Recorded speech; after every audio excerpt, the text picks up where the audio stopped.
O buraco, berço aberto, bem aberto. 60 por 60 por 60.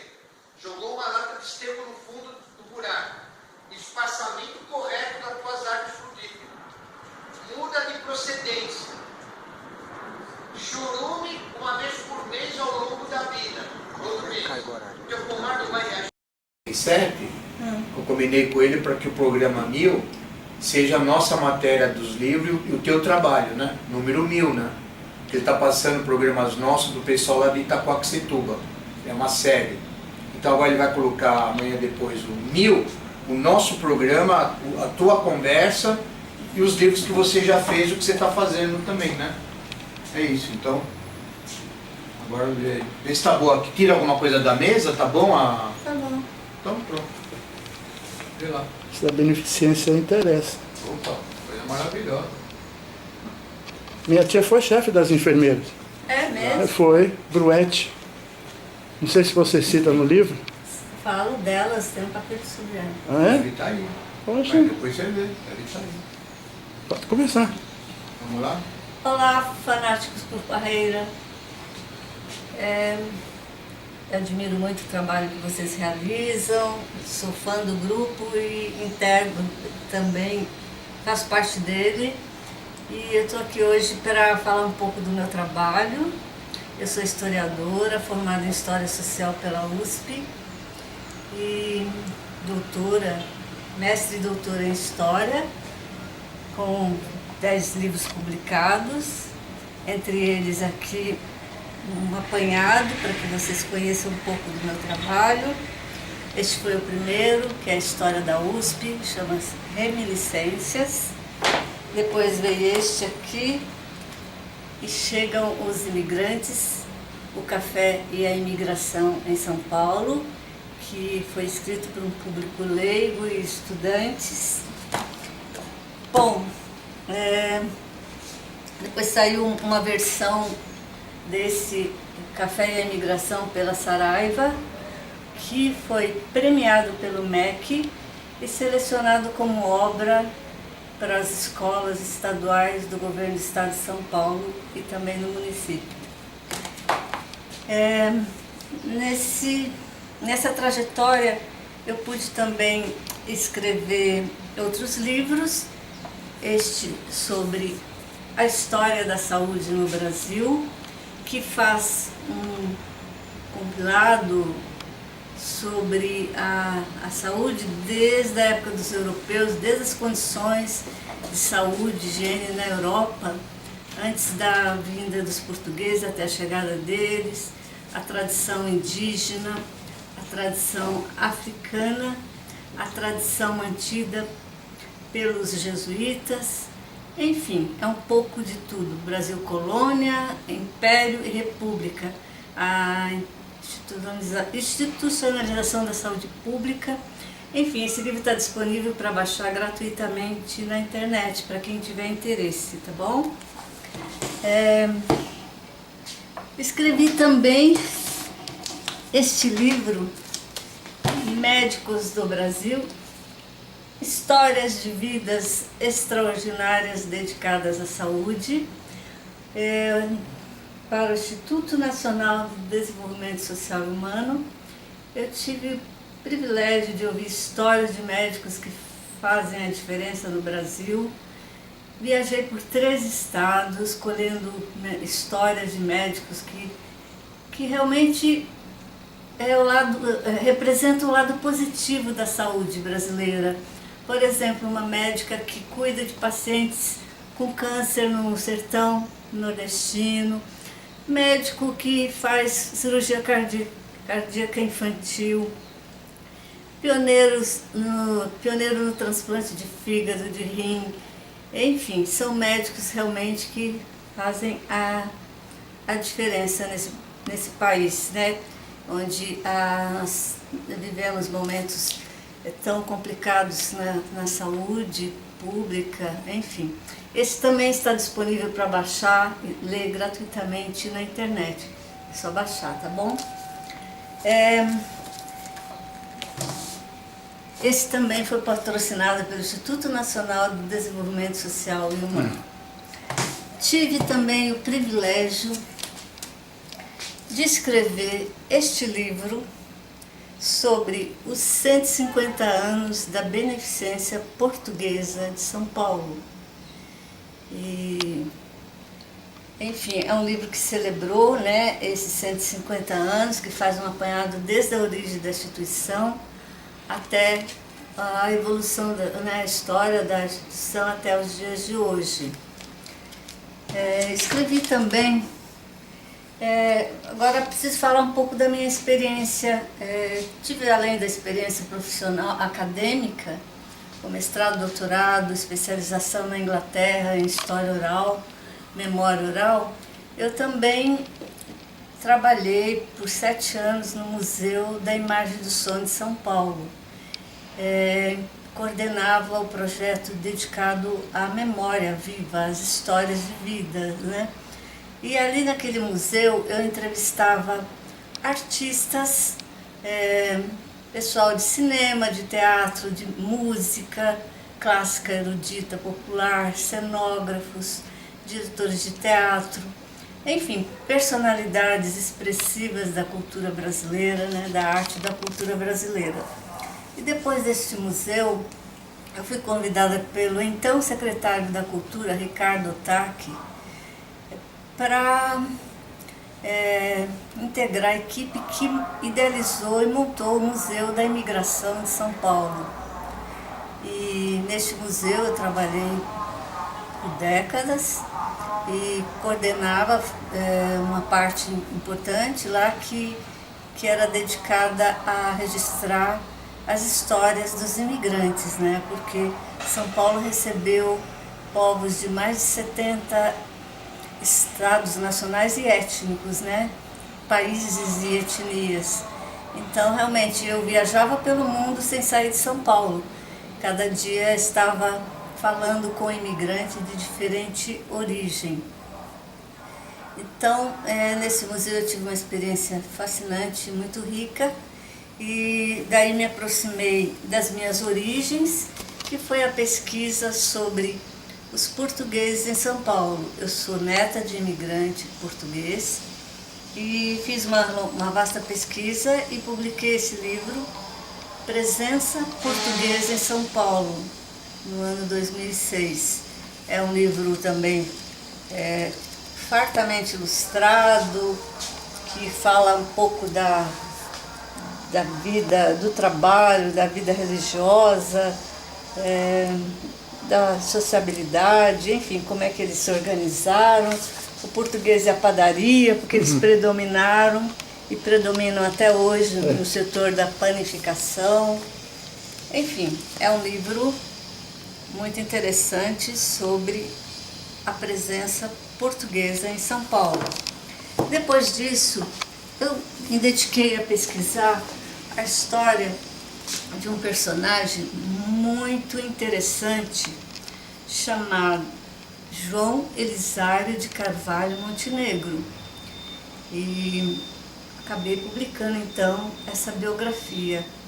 Por quê? Qual a importância do João Elisário, que depois se tornou Comendador Montenegro? Ele veio com 16 anos de Portugal, da Vila da Lousã, que fica próximo a Coimbra.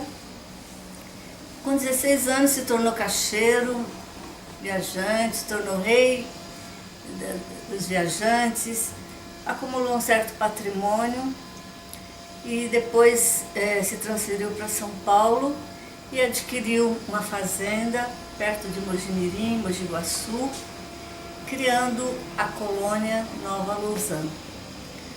O diferencial dessa colônia, isso em 1867, nós estamos falando numa época que predominava o trabalho escravo no Brasil. E o interessante do Comendador Montenegro é que ele introduziu mão de obra 100% assalariada, livre e assalariada. E com pessoas, com patrícios, com gente que ele trouxe da terra dele. Então, assim, é praticamente, com exceção de Ibicaba, criada pelo senador Vergueiro, também meados do século XIX, esta é a única outra colônia também estudada, né, no século XIX. Então são poucas colônias que foram estudadas no século XIX e foram várias colônias criadas, foram importantes porque elas mudaram a história do Estado, enriqueceram, intensificaram a cafeicultura, que foi o maior produto de exportação do país e continua sendo até hoje, né? Então a importância desse livro, desse personagem, está registrada nesse livro. Vida e obra do Comendador Montenegro, um lausanense visionário no Brasil. Bom, agora eu preciso falar um pouco do meu atual projeto, que é dedicado a escrever a história dos armênios no Brasil. Alguns pesquisadores já se dedicaram ao assunto, falando sobre alguns aspectos da presença armênia no Brasil, mas esse livro ele tem o seu papel porque, de uma forma inédita, ele se dedica a aprofundar essa presença armênia em São Paulo, no Brasil, em pinceladas, mas aprofundando a presença deles nesse estado. Então é um livro que vai ser lançado no início de novembro e ele é dividido em 5 capítulos e, assim, de maneira geral, eu posso dizer que o primeiro capítulo eu discuto a questão do genocídio, da história da imigração, quantos vieram, por que vieram, onde se instalaram, e falo também da questão da religiosidade, das entidades, das instituições que os armênios criaram no Brasil. O segundo capítulo eu me dedico a falar de 2 famílias que foram muito importantes, né, para a comunidade armênia, que são a família Semerjan e a família de Chekenian. A família Semerjan, que é a família do Sérgio Semerjan, que vocês conhecem muito bem, foi um dos 5 maiores fabricantes de calçados. Eles inovaram, introduziram maquinário, racionalizando e aumentando a produção, chegaram a exportar 1.300.000 pares de sapatos para os Estados Unidos, enfim.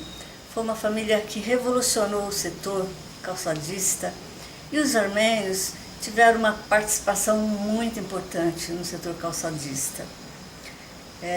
Então é um capítulo que eu tenho muito carinho, que traz documentação inédita também sobre essa participação armênia no setor calçadista, de maneira que eles não foram abordados até hoje.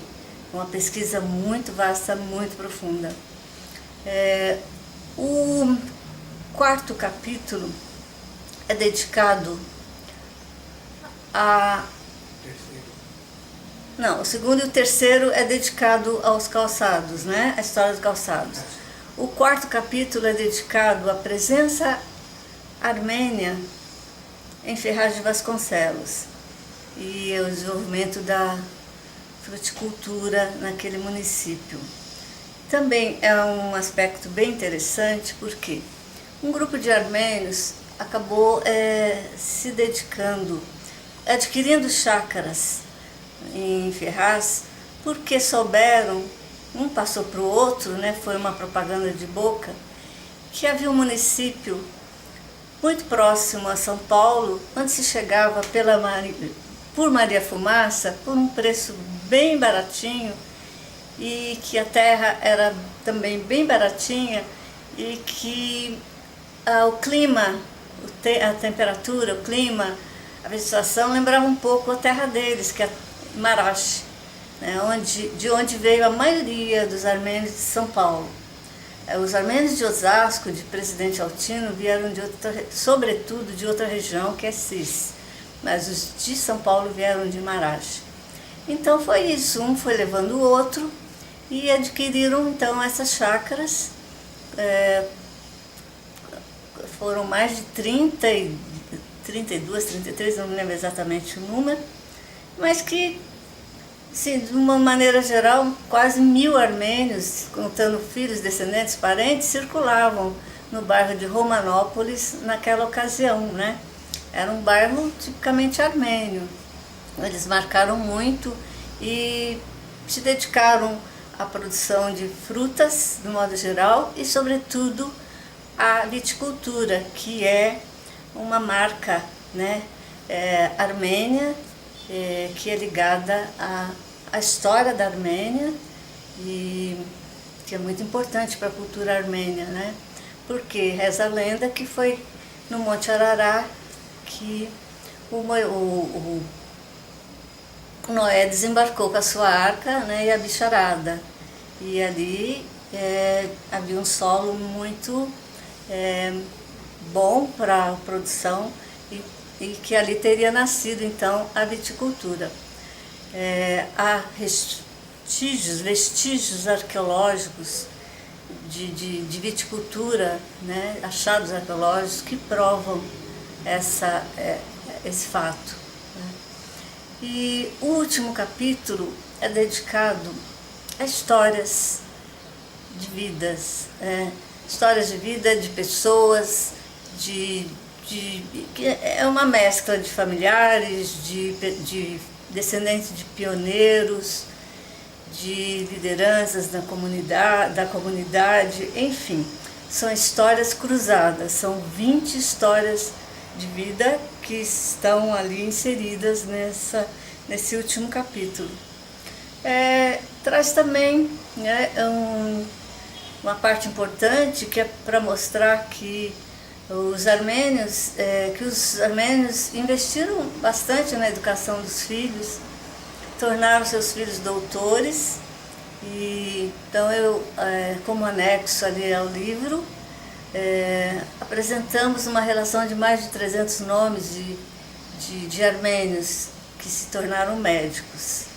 Então assim, proporcionalmente um número significativo, isso sem contar o número de advogados, de professores universitários, de arquitetos, enfim, são muitos profissionais liberais de ascendência armênia.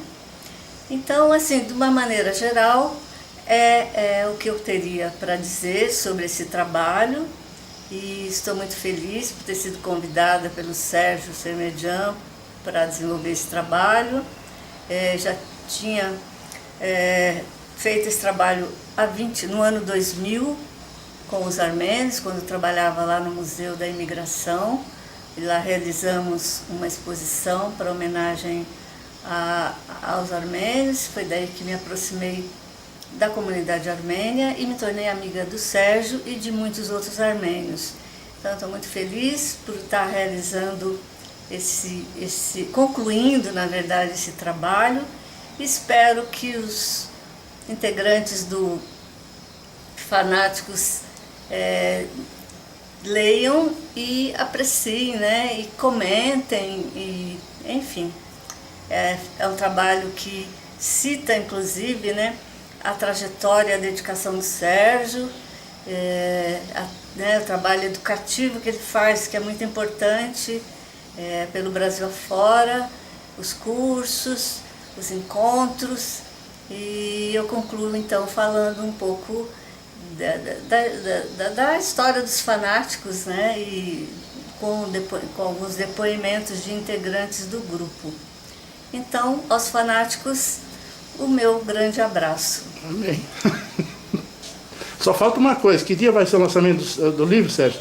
Já está marcado dia 2 de novembro agora, vai ser no Clube Armênio, cederam um salão.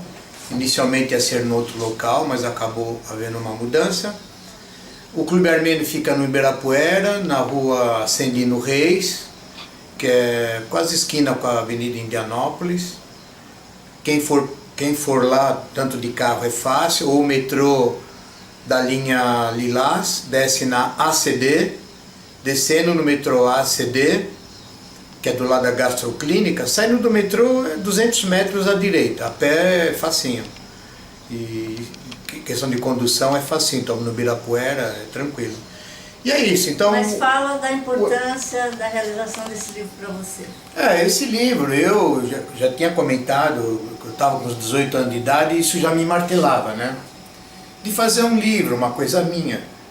E não conseguia, porque estou falando de conversa de 43 anos atrás, 44, eu molecão.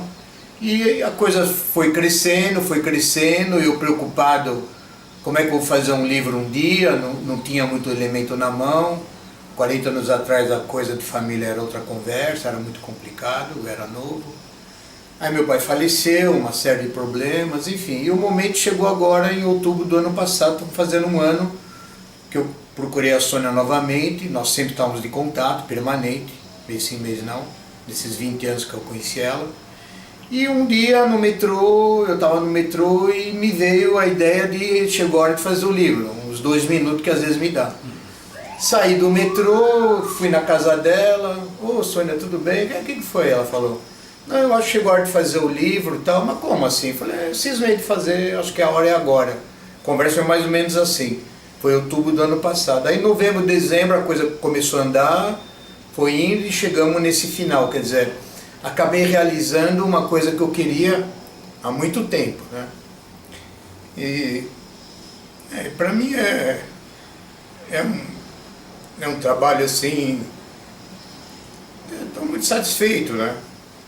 Porque esse livro, o que está mostrado nele, o que é contado, é bem o que eu sabia, mais o que a Sônia buscou. E é um livro diferenciado pelo conteúdo dele, né? E para mim é uma realização, né? Onde eu imaginava. Naquela época eu me preocupava, 40 e tantos anos atrás, eu pensava, será que eu vou viver para fazer um livro? Ou seja, o que eu sabia, se eu não pusesse num livro, eu sabia que ninguém ia pôr. O que eu sei, o que eu vi, tem coisa que só eu vi. E se eu falo de boca cheia, e consegui passar no livro, né? E a minha satisfação é essa. Eu nunca imaginava que ia conseguir patrocinar um livro desse, pela dificuldade que passamos no passado. Consegui, é um livro, edição top, tudo é top. A gráfica, o papel, a tinta, a construção em si. Eu fiz algo que tinha que ser feito, né? No livro tem homenagem, muita gente não sabe, muita família armênia nem imagina que aqui tem mais de 150, 200 sobrenomes armênios e histórias antigas que as famílias não sabem, as demais, né? Não sabem que eles estão sendo citados. Eles quem eu digo? Os antepassados deles, os meus primos, amigos, armênios, seja lá quem for. Então é um livro diferenciado por vários aspectos, né? E é isso, então o lançamento é dia 2, das 3 da tarde às 7 da noite, no Clube Armênio. Vai existir um comunicado, inclusive, para o nosso grupo. Vai existir uma lista de presença, para que a gente tenha um certo controle, né? Uma lista de confirmação, porque do mínimo que eu já contei, do meu pessoal e amigos meus, só do meu lado é 150, 180 pessoas. Isso que eu nem abri a boca. Quer dizer, imagina por aí afora, nosso grupo, muita gente está vindo. Então, não sabemos o exato número de pessoas, vamos ter a lista de presença para termos um controle mais ou menos, né, no dia. O salão do clube é muito grande, é um belo salão, um salão para mais de 500 pessoas, enfim. E vai ser no dia do finados, dia 2, é um sábado, praticamente um dia parado assim, coincidiu. Depois das 2, 3 horas, quem quiser ir para o clube à vontade, vai ter a tarde de autógrafo e tal, vão ter um evento ali da primeira apresentação, vão ter algumas autoridades e tal, vamos fazer um coquetel simples, bacaninha, dentro do normal. E eu digo que esse nosso livro, da forma que ele está, esses registros incríveis e verdadeiros, se daqui 10, 20 ou 30 anos alguém quiser fazer um outro livro, tem que fazer a sequência do nosso. O nosso é o fermento. Não pode ser do nosso livro para baixo, tem que ser do nosso livro para cima.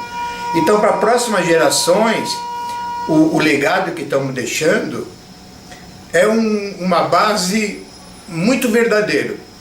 Porque muitos jovens que vão ver, ou vários armênios ainda, vão levar um susto do conteúdo do livro. Porque tem coisas perdidas aqui há mais de 70 anos, esquecido na comunidade.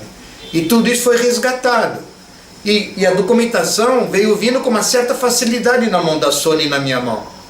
E ela até comenta várias vezes, Sérgio, a coisa andou muito fácil, muito rápido, veio muita informação no colo da gente, tudo veio a favor. Então por isso que eu acho que o momento foi esse, foi a cisma que eu tive em outubro, e o serviço está concluído, e vamos aguardar o dia do lançamento, tá?